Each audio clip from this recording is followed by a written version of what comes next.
Welcome back to another episode of Let's Play 1001 Games. I'm your host, Gaming Jay, and today we're hopping into the modern strategy game known as Starship Defense, also known as Starship Patrol in PAL regions. It's kind of interesting to me that they're still, in 2009, localizing games with different titles. I mean, like, is Starship Defense, is like that name too confusing? I've also seen it spelled D-E-F-E-N-C-E instead of with an S, which I don't know what that's about. Maybe it's like a French versus English distinction. But anyway, this is a downloadable only tower defense game that was originally released on the DSiWare store, so it's a DS game, released by Q Games, who would later go on to create games like Pixel Junk Shooter, which I actually personally really like, and other well-known games. Q Games also created, by the way, Star Fox 2. So good old Dylan Cuthbert had a big role in that. Now, as we see here, we're getting a little bit of a backstory from a robot telling us that basically there's aliens that are going to be attacking this starship. Interesting starship, actually. It's more like a star armada because it's a couple of ships. And we actually have to set up some guns to shoot down pesky little aliens who are going to be getting in our way. So here are the aliens. We got sort of a Galaga-style intro there, where they all kind of swoop in on the screen. Look in the top middle. Looks like a TIE fighter is up there, and it's sort of like flexing its wings, waiting for us. So we have to go ahead and build turrets, as we're doing right now. Now, as you can see, we saw the enemy path there. So what's interesting about this game is that it is a typical tower defense game, except that there are a few sort of new elements. The idea that you can see the path that enemies are going to take, and different enemies will take different paths, is pretty cool. And then beyond that, you're just sort of building different turrets, picking up power items, so we can select another turret and place it, over there if we want. We can drag a power up over to it, and so on. And obviously, for tower defense games, you kind of want to swarm the choke points. And now we see the path that the blue enemies are going to take, and there's multiple waves of them coming in. And we went ahead and we got them. Now, I've always found tower defense games a little passive because you're not actually the one doing the shooting. You're kind of like the commander planning things, but then you just have troops who do the mechanical shooting for you. So, yeah, I don't know. It is what it is. I should say before I get too far into this game, by the way, that I'm not actually playing today. I'm going to be narrating this little playthrough here, but this being a DSiWare game, I actually had no way of getting a hold of it anymore, because as you may or may not know, the Nintendo DSiWare store is gone. It doesn't exist anymore. And in order to play this game, you need a 3DS, which is capable of being recorded, and then you can buy this from the Nintendo store. So thankfully, this game has migrated from the DSiWare store over to just the generic Nintendo store. Unfortunately for me, not owning a Nintendo 3DS and not wanting to pay the outrageous sum of about $400 or $500 to get a recordable one, there isn't really much I can do. But thankfully, I actually had a fan or a friend who was willing to actually record themselves playing this game. And I actually wanted to get some footage of this game onto the channel before too long, because basically, okay, here's my ongoing fear with my little quest here, guys. I'm on this quest to play through the 1001 Games Just Play Before You Die book. And there are all these games in the book that some of them are download only, like this game. And yeah, it's on the Nintendo store now. But let's say that I don't get a 3DS for a couple of years. Let's say it's like 3 or 4 years out for me, like, because I'm in no rush to get one, because I usually play older games, and the Nintendo 3DS isn't old enough, frankly. But let's say I get a Nintendo 3DS in like 3 or 4 years where I can record games, and I say, sweet, let's go play Starship Defense or Starship Patrol or whatever the heck it's called. And I go to try and get it, and it's gone, right? Like, what am I going to do at that point? So, like, I actually have, literally, these download-only titles actually give me anxiety, because I'm like, man, like, what if they go away? Like, what am I going to do? My series will necessarily be incomplete. So I decided that because this is a tower defense game and I'd be sitting back anyway for the most part, I might as well sit back and let somebody else show me the works and just sort of talk about this game as we see it. So, yes, thank you to the fan who sort of devoted this footage. I really do appreciate it, because it helps make sure that this series will be complete in a way. Now, one day if I do get a 3DS and this game is still around, I'll definitely get it and play it, so I'll make sort of a redemption video where I'm actually playing. But for today, hey, whatever. We're all just watching here, guys. So far things have seemed to go pretty well. I mean, we're building up turrets here, shooting. I say we, but, you know, technically not me. But whatever, I'm just going to keep talking that way because it is what it is. So we got some auto turrets there that are shooting machine guns. Those are like stealth guys there, like hiding. Oh no, one guy's going to get through. I think a couple guys have already actually gotten through. So, oh no, we got him. Build a turret at the last second. You feel like these starships going out into the world without any kind of defenses or weapons, that was just like poor starship design. Although they apparently have the capacity to just build weapons on the fly, so I mean, maybe it's great design, who knows. Now, I was trying to think before I loaded this game up, or this footage here I should say, what my favorite tower defense game was, and I was having trouble thinking of one, because although like tower defense games, they're not bad by any stretch of the imagination, but it's sort of like, I don't think any tower defense game has ever been my favorite. However, I do kind of feel like Q Games here, like Q Games made Pixel Junk Shooter, they made Star Fox 2, like Dylan Cuthbert, he makes good games, man. His company Q Games is like pretty solid. They always make these kind of like little games these days. Although I guess Star Fox 2 was supposed to be a big game, it just was never released till the SNES Mini came out, but that's its own thing. But this game totally has a Pixel Junk Shooter kind of feel to me. Like it's very sleek and smooth. Everything looks really cool. The graphics are simple, yet there's something high quality about them. And Pixel Junk Shooter always felt the same way to me. Where it was like, yeah, it was really simple by some respects, but it was like really well done simplicity. So we're getting a huge swarm of these little butterfly dudes. Luckily we have enough guns at this point to just wreck them. Yahoo! Great shot! Yeah, you better believe it, Roboto. So we're getting down to like the last few enemies here. I'm interested to see what happens. So I guess the space I like how the Space Armada too, by the way, they like all gather in front of the ships and they're like, all right guys, time to go in separate waves. And they're like, but boss, we could just swarm all at once. And he's like, I said separate waves. He's like, what is this, amateur hour? First you send in the butterflies, then you send in the spinny ships, and then if that doesn't get them, then I'll come in by myself, and I have a lot of hit points, so things will probably work out. Unless all the power-ups that you guys have been carrying into battle somehow all get picked up by the opponent, and they're able to fund a series of well-placed and well-positioned powerful turrets to take out me by the time I show up, then that would be the worst of all scenarios, so hopefully that doesn't happen. Meanwhile, that's obviously exactly what's going to happen. Enemies in these tower defense games need to learn the Zerg strategy, which is just a move, which is basically that, for those people who don't play StarCraft, it's like you select all the units, press A, and then click where you want to move, and everyone moves there and attacks anything along the way. That's what the A is about. Alright, so now we're fighting literally Darth Vader. He just seems like a big old tough unit. I feel like we're definitely gonna win. Pretty sure that we're gonna win here, but alright. So I'm pretty sure that we have the power to speed things up and slow things down. Oh god, he's shooting all these bullets at us. Do we even have else? Oh, is he just gone? Oh no, and then he goes back for another pass. Oh, interesting. Okay. So, yeah, we got him. Wasn't that hard in the end?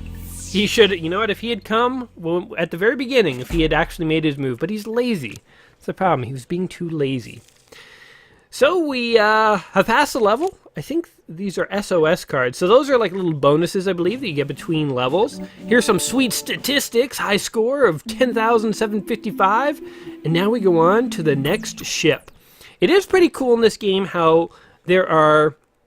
So as I say, tower defense games are nothing new, and they're not exactly my favorite genre, but this game is very inventive for a lot of different things. Like the fact that every level has different layouts of the ships is really cool. Again, I do like the fact that enemies have paths and stuff that are unique, which allows you to plan sort of different styles depending on what wave you're up against and stuff. So, yeah, I mean... Also, I think the stylus would work really well for a game like this. Like, the stylus, the Nintendo DS stylus, I don't think would be a good control scheme for something like Command & Conquer or StarCraft, like a real-time strategy game. You want the mouse. There's just something about those kinds of games that, like, if I had a stylus, I feel like I would be less precise. I don't know what it is. A keyboard and mouse, by the way, I always feel like I can be more precise in even any controller or anything. Like, maybe deep down I'm a PC Master Race kind of guy, but like, you know, I do like using like an Xbox or PlayStation controller to play modern shooters, because I like playing shooters mostly on my couch. You know, there was a time when I always used to play Quake and stuff with a mouse. I'm too old for that. I mean, I can do it. It's just, for some reason, I really like the more casual aspect of using a controller. But like, I do recognize that I think a mouse and a keyboard are more precise for shooters. I also think a mouse and keyboard are more precise for pretty much everything, from StarCraft to any general real-time strategy game that you can name. You just sort of feel like you're more in control. Except, I could see in a game like this, the stylus, being able to move your hand so quickly and click on where you want things to happen on the screen, could potentially be slightly better. Although, you know what, I say slightly better. Realistically, it's probably just as accurate as a stylus. So we have our little power ball there, by the way. We could upgrade. There we go. He powered up a turret. So he was saving that to upgrade a key turret. So, you know, once you've played this game a couple times, I imagine you figure out, you know, the big part of these tower defense games, they're kind of puzzle games in a way. You're trying to figure out, where should I put my turrets in order to properly defend against the incoming enemies. So they're kind of like passive puzzle games. I don't know, like, I can't quite put my finger on why I'm not a huge tower defense kind of guy. It's something about the games feel a little casual. You know what it is? You're not directly in control of things, I think. It is a puzzle game, but it's a puzzle game where you sort of set up the best defenses you think you can do, and then you just sort of let the computer control the defenses and hope for the best. So you're sort of slightly not in control, and I guess maybe that's what I don't like. I definitely do remember, speaking of StarCraft, by the way, years ago I found a StarCraft tower defense game. It was like in Flash, and I remember playing that for like hours and hours one afternoon. And I do remember in StarCraft there were a lot of custom maps you could play, and definitely I played my fair share of tower defense games in StarCraft. So it's like, not that I hate tower defense games or anything like that. This actually would also make a really good smartphone game.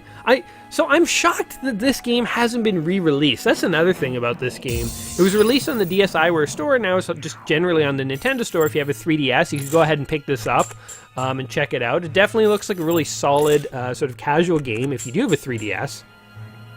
But this was never remade for any other system. And I could totally get, you know, how they might not want to re-release this on, like, the PSP or something like that, as sometimes DSiWare games do. Oh, look, you can launch, like, little attack fighters. Whoa, that's so cool! Neat little abilities like that, man. I feel like you're in the Battlestar Galactica, and it's like Scramble Alert fighters, and you're like Adama in the CIC. Like, kill those fracking Cylons. That's so neat. I mean, okay, this does look like it has lots of little cool mechanics, so I'm on board with that.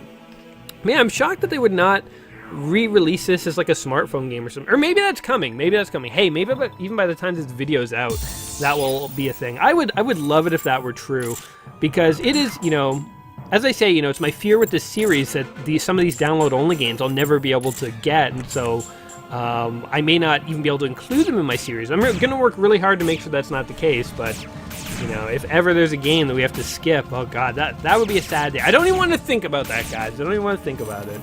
But I mean, it's generally my fear with these download-only games that, like, you know, there's just no way to archive them. You know, like, you can think what you want about, you know, emulating old NES games or whatever, or, like, you know, downloading abandonware DOS games. Like, you might agree or disagree that people should be allowed to do that, but what you can't disagree with is the fact that it's nice that exists. Oh, he's going to use a special, an SOS card. A bomb! Boom! Blew up the whole screen. But what you can't disagree with is that the fact that NES ROMs exist and that you can find abandonware DOS games online means that forever, future generations will be able to enjoy the games that we played growing up. And, you know, like, you can play Mario 3, you can download an NES ROM of Mario 3, and it is the same Mario 3 that I played back in, you know, the 90s. Like it is the same game. With a lot of these games you can download only, it's sort of like if the company that makes it takes them off, you know, the sort of web store wherever they exist. It's like, that's it, man. They're just gone forever. And it, like, honestly, that kind of sucks. Like, I would not want this game to disappear. I remember in college there was a mobile game that I found called, I think it was called like High School Story or Surviving High School or something. It's hilarious, actually. It's just like little story-based game where you played like this new kid in school and you had to try and join the football team, and like there were girls that, you know, like would fall for you and stuff. Like, it was so cheesy and like Dawson's Creeky, but it's actually kind of fun. And I showed it to a couple of my female friends, and actually they got addicted to it. And so like one of them was complaining, like, you know, thanks a lot, you know, Jay, like, here we are now, like a bunch of like girls in their like 20s, and we're all like sitting at home on our phones by ourselves, like playing these games, trying to like, you know, have our character like hook up with their high school crushes and stuff. It was actually pretty funny. But like that game, Surviving High School, I actually made a note of that when I started my series, because it was one of the games that I thought would be hilarious to like go back and play and feature at some point. I can't find it, man. I can't find it anywhere. Like, I don't think it's on anymore, like the Android or the Apple Store. And I haven't even been able to find like the Android APK, which are like the Android ROMs you can download and install. So it's like, even if I could like find somebody who archived it, I don't know if I could play it. So it's like, it's a real bummer. I haven't given up looking for it, but it's one of those things. I mean, like, I don't know, do you guys have that? Are there any games that you grew up with? Oh, we're at the boss level again, by the way. I love these little alert fighters. That is so cool. It's like a StarCraft carrier launching its interceptors. Oh, that's so neat. That's really neat. That actually does make me want to play it. Wish I was actually playing this game. Oh, it's so cool. That boss had no chance at all, man. But yeah, are there any great download-only games that like you guys can think of yourself that are like kind of lost to the ages? Games that like you like, maybe, you know, it could be like that Surviving High School game where it's like a little silly game. It's kind of stupid, like, oh well, so what that it's gone. But you do kind of feel like, oh, but it is kind of a bummer that it's like, it's gone, like, you know, it's not around anymore. I don't know. I mean, if there are, let me know in the comments. I'm curious about what great games existed, but because of modern gaming practices of you know, restricting download only and stuff, are not around anymore. So now we're hopping to level 7. So we're hopping ahead here to see what's going on. Let's check out one more level here, and then I'm going to start to wrap up my little video here, Starship Defense / Starship Patrol. So now we have 2 TIE fighters coming in. By the way, a little trivia here. You know why they call them TIE fighters in the original Star Wars? Because they look like ties. They look like bow ties, right? Like, you can imagine the wings are kind of like the edges, and the circle is like the little part that goes right under the Adam's apple. They look like bow ties. That's why they were called TIE fighters. And like later on, they figured out what TIE stands for. I think it's Twin Ion Engine. But that was just sort of something they figured out post hoc. It's just like, I don't know, TIE fighter. Sounded kind of cool. And of course, all the dogfights in the original Star Wars, the Episode 4, were based on like World War II era, like dogfight. Or no, wait, World War II or 1? World War II, I think. Yeah, World War II era dogfights. I mean, I guess, well, what's the difference between a dogfight in World War I and World War II? I mean, the planes were a little better. I think fundamentally the whole concept was similar. I know planes played a much bigger role in World War II. World War I was just sort of like the beta run for World War II. It's like tanks first appeared, biological weapons first appeared, like mustard gas, and like airplanes first appeared. Like, all these new technologies were appearing, and like bombs and stuff, like bomber planes were just being invented. And then, like, you know, World War I ended, thankfully, but then unfortunately the world went back to war, and it was like, hey, remember all those technologies that were kind of in their infancy?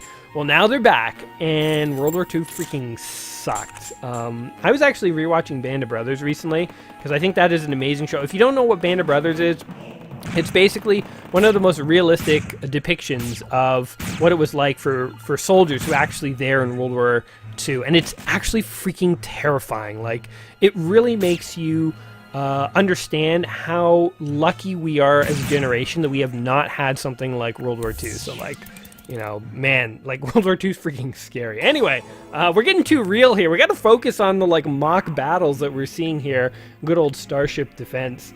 Now, I wonder what the backstory here, too, is, by the way. Like, there are all these starships just floating through space, and, like, random aliens keep attacking them. Again, you would think that they would wise up and eventually start, like, systematically beefing up the weapons on their ships. They wouldn't just send out ships completely unarmed.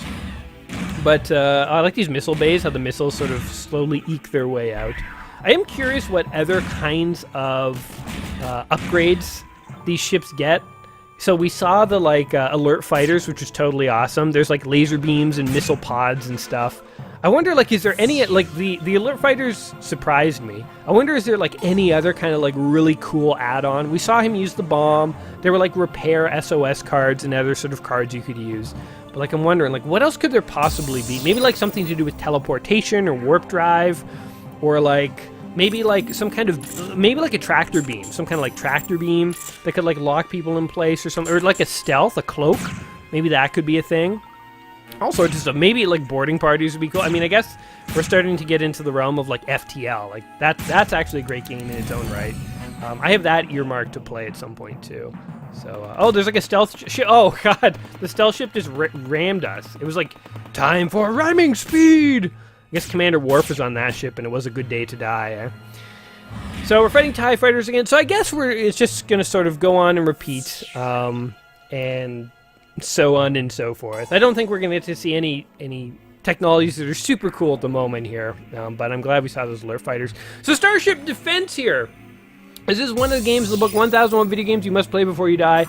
And I have to say that, like, when it comes to, like, this being a must-play, I definitely don't think it is a must-play. I definitely don't even think it's a can-play for most people because it is, you know, only available in the Nintendo Store, only if you have a 3DS, and it is sort of hard to get a hold of. And I really wish that wasn't the case. Q Games, Dylan Cuthbert, if you are one of my subscribers and you're listening to this, please release this on smartphones or something. This is the exact kind of game that should be on smartphones, man. Like, I always complain that, like, smartphone games generally aren't really that good because they're usually pretty simplified. And again, tower defense is not the most complicated kind of game, but as far as tower defense games go, this to me looks like the cream of the crop. This looks like there's actually enough mechanics going on here that it would be a really interesting game to play through. And so, yeah, as far as tower defense games go, if you have a 3DS or Dylan Cuthbert is listening and he decides to port this to smartphones, I would definitely say this is a game worth checking out if you like these sort of casual strategy games. It does look like there's a lot of strategy and tactics and planning going on here, perhaps more so than you see in a normal tower defense game where it's just the same arena going up to like level infinity. I mean, one thing I hate about tower defense games is that, I say hate. One thing that normally turns me off of tower defense games is you just build up a base and you go to like wave 2000 or whatever, and you know that eventually the enemies are just going to get so hard that they'll get through all your guns and stuff, and then that'll be that. One thing that's really cool about this is that there's a definitive end to each level, and each stage has its own layout, its own set of enemies, its own bosses. You can see what enemies are in the woodwork waiting to attack you, so you can make strategic plans about what to set up and where, and once you pass the level, then you go on to another stage, and it's sort of like a whole new level, a whole new challenge. Perhaps there are different enemies, and there's different power-ups you need to include, etc., etc. So I like the fact that this is more of a game than most tower defense games where they're just sort of like a long string of combat until eventually you know you're going to lose. Like, you can actually beat this game by beating the last level. And I really dig that. So definitely, I think this is a game that is worth playing if you like tower defense games and you can get a hold of it. I just wish it was more widely available. And also, if you're not super into tower defense games or you're just not in the mood for one, then this is definitely not a game that you need to play. But it really does strike me as the cream of the crop of tower defense games. That's not surprising coming from Q Games. It just isn't. They make quality stuff. Anyway, those are my opinions. Guys, what do you think of Starship Defense here? Is it a game that you are interested in, or a game that you've indeed played? Or is it a game that, you know, kind of looks somewhat interesting, but is really not for you? Let me know in the comments down below. And again, thanks to my special fan friend out there who decided to send in some footage of this game. It really did help me out, and it really lets me sleep better at night, knowing that even if this game goes off the Nintendo Store, and I never am able to play it myself, at least I got to see what it was like. And again, being a tower defense game, I don't think I missed too much by not actually being in control of placing the towers. In fact, I feel like it was far nicer to have someone else place the towers and just sort of sit back and enjoy the show. So tower defense games are not sort of super active anyway, so being passive, whatever. Guys, whether you enjoy the game or not, hopefully you've enjoyed checking it out with me. If you have, go ahead, like the video, subscribe to the channel. I will be back in a few days with a new video and a new game. So until then, my friends, take care of yourselves. And peace.